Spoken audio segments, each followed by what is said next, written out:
Paz do Senhor Jesus, queridos amigos, tudo bem com vocês? Eu recebi um aviso, um comentário num dos meus vídeos, que o áudio estava muito baixo. Então, queridos irmãos, eu agradeço a pessoa que fez ali o comentário para me ajudar a melhorar aqui os vídeos. Então, eu comprei esse microfonezinho aqui, que eu acho que vai resolver o problema. Alguns vídeos eu passava pelo CapCut, mas agora com esse microfonezinho eu acho que não vai ser necessário. Eu acho que vai ficar bem bom agora o áudio dos vídeos, para que a gente possa ter uma qualidade melhor, né? Ele é pequenininho assim, mas funciona bem. E eu quero te convidar, meus queridos amigos, a meditar uma palavra de Deus, que está lá no livro de Mateus, capítulo 7. Se alguém quiser ler na sua Bíblia ou quiser somente ouvir a palavra de Deus para nossa meditação, vamos ver o que o Senhor tem aqui para nós de ensinamento da sua palavra, meus queridos irmãos, para que a gente possa cada dia nos conduzir pela sua palavra, cada dia nos corrigir pela sua palavra, meus queridos. Eu preciso dessa palavra. Vai haver um dia, meus irmãos, que nós vamos receber a recompensa por tudo que nós fizemos aqui nessa terra. E por isso que o nosso Deus nos deixou a sua palavra para a gente não errar o caminho, para que a gente possa se conduzir pelo caminho certo. Então tá lá no Mateus capítulo 7, a partir do versículo 1. A minha versão é a NVT. Eu gosto muito dessa versão aqui, porque a gente consegue entender com bastante clareza os versículos, capítulo da Bíblia. Então diz assim: não julguem os outros. Vamos ver o que diz então. Não julguem para não serem julgados, pois vocês serão julgados pelo modo como julgam os outros. O padrão de medida que adotarem será usado para medi-los. Então, este primeiro versículo aqui, a Bíblia está nos falando, queridos irmãos, não julguem para não serem julgados. O que é julgar? Em primeiro lugar, vamos analisar o que significa julgar. Julgar é um senso que existe na nossa mente para a gente entender o que é certo e o que é errado, a gente discernir o que é certo e o que é errado. Então isso significa julgar, né? Quando a gente vai julgar entre uma coisa e outra, a gente vai analisar as duas partes e vai concluir ali o que é certo e o que é errado. Então isto é julgamento. Então a Bíblia fala que nós não devemos julgar. Por que nós não devemos julgar? Aí a Bíblia vai dizer, para não serem julgados. Então, quando a gente julga alguém, a gente também vai ser julgado, tá? Aí depois ele diz assim, pois vocês serão julgados pelo modo como julgam os outros. Então, queridos irmãos, não é que a gente vai deixar de exercer a nossa faculdade, a nossa mente, tá? Que discerne entre o certo e o errado. Não é isso que a Bíblia diz, mas a Bíblia diz que quando nós julgamos alguém, há o mesmo padrão, a mesma medida que nós julgamos os outros, nós também vamos ser julgados, tá?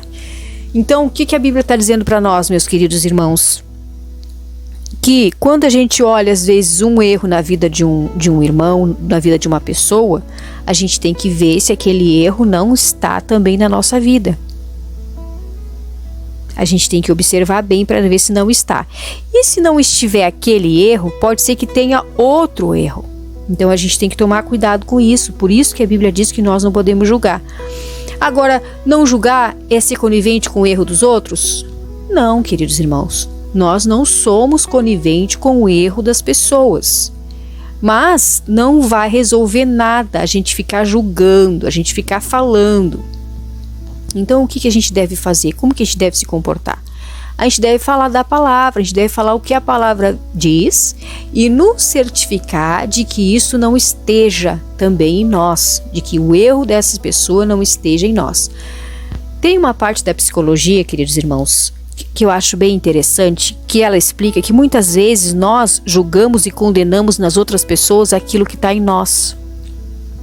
Então a gente tem que tomar cuidado com isso, queridos irmãos, porque às vezes a gente bate tanto numa tecla, a gente fala tanto sobre alguma coisa e a gente nem imagina que aquilo é a nossa maior luta. Lá no nosso inconsciente é a nossa maior dificuldade. Por isso que a gente bate tanto naquela tecla. Então a gente tem que ter cuidado sobre isso, tá? Aí depois no versículo aqui, ó, no próximo vai dizer assim, ó, por que você se preocupa com o cisco no olho de um amigo enquanto há um tronco no seu próprio olho? Então a Bíblia fala aqui, irmãos, que muitas vezes as pessoas ficam olhando tanto para o erro dos outros e não se dão conta que na vida dela tem um erro maior ainda. O que é maior? Um cisco ou um tronco? Um cisco é uma coisinha pequena, um tronco é algo grande. Então, às vezes, queridos irmãos, as pessoas vivem julgando os outros por causa de coisas pequenas, de coisas mínimas, e não se dão conta que na sua vida tem coisas grandes para ser corrigida. Então, queridos irmãos, é por isso que nós temos que ter cuidado quanto a isso. Não quer dizer que a gente vai ser conivente, não quer dizer que a gente vai olhar o pecado e dizer assim, eu não posso julgar, a Bíblia diz que eu não posso julgar, né?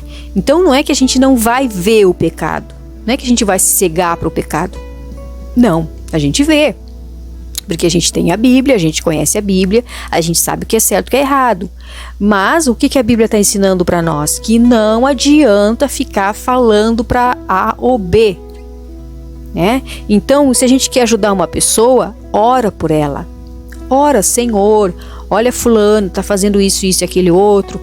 Ora, intercede por ela, coloca ela em oração diante de Deus para que o Espírito Santo venha tocar no coração dela, venha convencer ela do seu erro, para que ela possa se corrigir, tá bom, irmãos? Vamos mais um pouquinho aqui. O que diz aqui, ó? Ó, como pode dizer a seu amigo, deixe-me ajudá-lo a tirar o cisco de seu olho, se não consegue ver o tronco em seu próprio olho? Hipócrita, primeiro livre-se do tronco em seu olho, e então você verá o suficiente para tirar o cisco de seu amigo. Então aqui, se a gente continuar a leitura, irmãos, a gente vai entender que a Bíblia não fala em hipótese alguma para a gente ser conivente com o pecado dos outros. Mas a Bíblia diz que nós temos que olhar a nós mesmos se não temos um pecado ainda maior que aquela pessoa, né? Porque às vezes o pecado da pessoa é algo externo que todo mundo está vendo. E às vezes o pecado de quem está julgando e ali condenando é interno, ninguém vê. Mas ele está lá e ele é grande. E ele está lá e ninguém vê. Então, meus queridos, a gente tem que ter cuidado com isso. Cuidado com os ensinamentos da palavra de Deus, irmãos. Aí depois diz assim, ó, não deem o que é santo aos cães, nem joguem pérola aos porcos, pois os porcos pisotearão as pérolas e os cães se voltarão contra vocês e os atacarão. Eu sempre tive, irmãos, dificuldade para entender este versículo aqui. Eu sempre tive muita dificuldade, eu ficava pensando, Senhor, o que significa isso aqui? O que quer dizer isso aqui? Não deem o que é santo aos cães. Aí se a gente for observar, cão na Bíblia é uma figuração, quando fala cães na Bíblia, é uma figuração daquelas pessoas que não fazem parte do povo de Deus. Lá em Apocalipse também fala, ficarão de fora os cães, né? Então, aquelas pessoas que não fazem parte do povo de Deus. Então, o ímpio, aquela pessoa que ouve a palavra, mas ela não quer saber. Ela já fechou seu coração, ela já endureceu seu coração, ela já insistiu na teimosia e ela não quer saber, tá? Então, é isso que a palavra diz. Não deem o que é santo aos cães, porque as pessoas não querem saber. Se a gente vai falar para ela, uma pessoa que já conhece a palavra, ela não está interessada.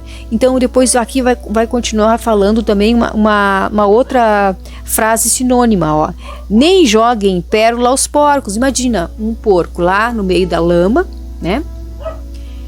E ali alguém jogando pérola para ele. O que ele vai fazer com as pérolas? É uma joia preciosa? É algo muito caro, muito raro? Mas para que vai servir para um porco no meio da lama? Né? Então é uma forma que figurada do Senhor explicar a situação das pessoas que não querem saber, que não querem acreditar na palavra, que não querem obedecer a palavra, elas querem continuar no erro, elas querem continuar no pecado, elas querem continuar ali naquela situação, irmãos, que leva elas à condenação se não se arrependerem, tá? Então não adianta a pessoa ficar ali dando um murro em ponta de faca, como se diz, tá? Uma expressão popular que eu ouvia muito falar quando eu era criança, bem criança.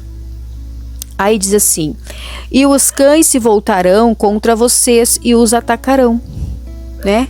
Então, às vezes, a pessoa quer ajudar e acaba ali sendo xingada, porque aquela pessoa não quer saber. Ela não quer saber, ela tá confortável assim tá bom, e pronto, acabou, simples assim. Então, meus irmãos, a palavra de Deus, às vezes, tem certas coisas que tem muito mais eficácia a gente colocar em oração. Se a gente vê que é uma pessoa que conhece, agora se a gente vê que é uma pessoa que não conhece, aí é diferente, aí sim. Mas se a gente vê que é uma pessoa que conhece a Bíblia, não adianta, irmãos, não adianta ficar ali insistindo com algo que a pessoa já sabe. Então é só orar. A solução é só orar e pedir ao Senhor, ao Espírito Santo, que alcance aquela pessoa. Então é assim que diz este versículo da Bíblia aqui de Mateus 7, queridos irmãos, que hoje em dia gera muita polêmica, porque hoje em dia tudo virou não julgue, né? Não julgue, não julgue, não julgue. A Bíblia diz não julgue, mas não julgue não significa não ser conivente com o erro das outras pessoas. Não significa ser participante, tá? Não significa também não denunciar. Denunciar em que sentido, queridos irmãos? Falar para os outros? Não. Mas a gente falar a palavra. Então, meus queridos irmãos, para que a gente possa entender melhor um pouquinho essa parte que a palavra fala sobre não julgar os outros. O que a gente vê muito hoje nas mídias sociais? A gente vê muito as pessoas expondo o erro dos outros, expondo o pecado dos outros, às vezes de uma maneira vergonhosa, uma maneira terrível, que acaba trazendo vergonha para o Evangelho. E às vezes eu fico pensando, será que resolve isso? Será que isso aí é santidade? Será que isso aí é zelo pela palavra? Ou é uma forma que até o próprio inimigo está usando para escandalizar, trazer escândalo para o Evangelho, queridos irmãos? Então, às vezes, eu não tenho hábito, geralmente eu não tenho hábito de compartilhar quando é uma coisa assim, um escândalo, uma vergonha. Eu não tenho hábito de compartilhar. Mas alguma coisa, às vezes a gente fica tão assim chocada que a gente acaba compartilhando. Para quê? Para que sirva de exemplo para que as outras pessoas não façam igual. Aí a gente pensa assim, mas a intenção daquela pessoa em expor essa situação é para que sirva de exemplo para que não façam, para que não repitam a mesma coisa que esse erro que essa pessoa está cometendo, né? Às vezes a intenção da pessoa pode ser isso, mas tem pessoas que ficam só garimpando a vida dos outros, procurando o erro dos outros para poder expor, para poder jogar lenha na fogueira, como se diz, né? Jogar sujeira no ventilador, como se diz. Então, queridos irmãos, a Bíblia, ela nos adverte sobre isso. Não podemos ficar julgando o erro dos outros, nesse sentido. Que às vezes a pessoa que fica muito procurando o erro dos outros, não olha para os seus próprios erros. Então nós temos que ter um cuidado sobre isso, queridos irmãos. A palavra de Deus, cuidado, né? A Bíblia também fala sobre os escândalos. A Bíblia também diz que é necessário que aconteçam os escândalos, mas ai daquele por quem vêm os escândalos. E será que essas pessoas que ajudam compartilhando, ajudam espalhando, também não estão incluídas nisso aí? Será que essas pessoas também não estão chamando para si, absorvendo para si, principalmente quando expõem diretamente as pessoas, né? Irmãos, eu tenho muito temor sobre isso. Eu confesso a vocês que eu tenho muito temor sobre isso. Não é uma coisa que alegra o coração da gente, as coisas que têm acontecido. Não alegra de maneira nenhuma, a gente fica triste. Imagina o Espírito Santo, irmãos, imagina Deus que ama as pessoas, que ama o pecador. Deus ama o pecador, Deus ama o ímpio também, irmãos. Você sabe que tem diferença entre o pecador e o ímpio, né? O pecador é aquele que não conhece a palavra, e o ímpio é aquele que conhece, e mesmo assim continua praticando o que é errado, porque ele endureceu o coração para a palavra. Mas Deus ama todas as pessoas, independente do pecado da pessoa, do tipo de pecado, Deus ama todos. Só que para Deus salvar é necessário que haja um arrependimento. Mas será que a forma correta de trazer o arrependimento para essas pessoas é isso? É promovendo o pecado delas? É expondo o pecado delas dessa forma? Então, queridos irmãos, é muito difícil. Tem coisas que é tão difícil da gente entender, tem coisas que é tão complicado, meus queridos irmãos, que cada um tem um jeito de ver, cada pessoa tem um jeito de ver a situação, né, de analisar, de entender, de julgar mesmo, de exercer a sua faculdade de julgamento sobre as coisas. Cada um tem um jeito. Então nós temos que tomar cuidado, irmãos, para ver se o inimigo não está ali por trás, ali incentivando, vai, fala.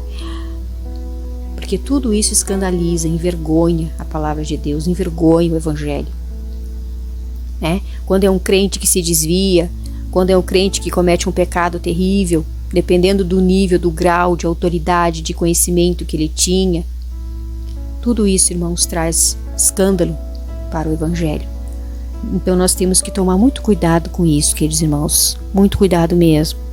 Eu procuro não compartilhar, mas às vezes é algo que a gente fica assim tão horrorizado que a gente pensa, tomara que não aconteça nunca mais, tomara que ninguém mais siga esse mau exemplo.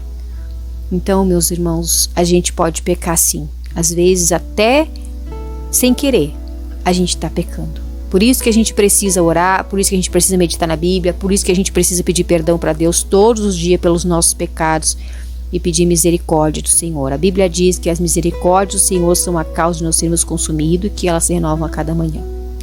Então, somente uma reflexão, vamos pensar sobre isso. Deus abençoe. Beijo.